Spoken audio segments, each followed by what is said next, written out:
আসছে, 40 কোটি মানুষ আসবে বলে বাজার গরম করেছে রাজনীতির লাভ করার জন্য আর ব্যবসা করার জন্য। কোনো ব্যবস্থাপনা নেই।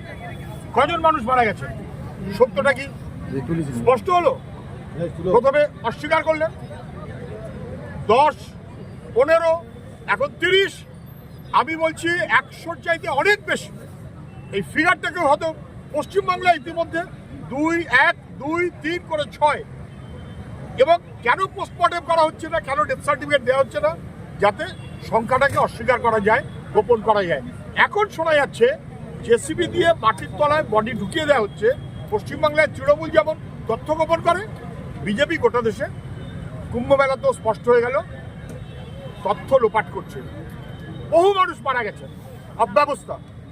যোগীর বিরুদ্ধে মানুষ খুনের অভিযোগ নিয়ে আসা হচ্ছে। আমি জানি না মুখ্যমন্ত্রী কি করবেন।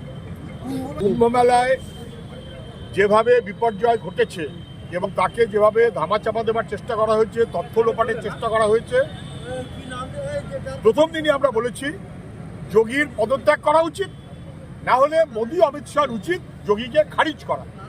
পদত্যাগে করবে না, খারিজও করবে না, মানুষের মৃত্যুর দায় কেউ নেবে না, এ কখনো মেনে নেয় যায়। অনেকগুলো আগুন লেগেছে, আগুনের ঘটনা। তখন ওরা বললো পদপিষ্ট হয়েছে এক জায়গাতে, এখন দেখা যাচ্ছে পদপিষ্ট হয়ে মারা গেছে 3 জায়গায়, এবং পরের দিন আবার আগুন লাগবে।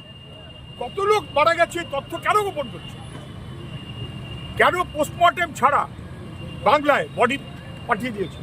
কেন ডেথ সার্টিফিকেট ছাড়া বডি পাঠিয়ে দিয়েছে?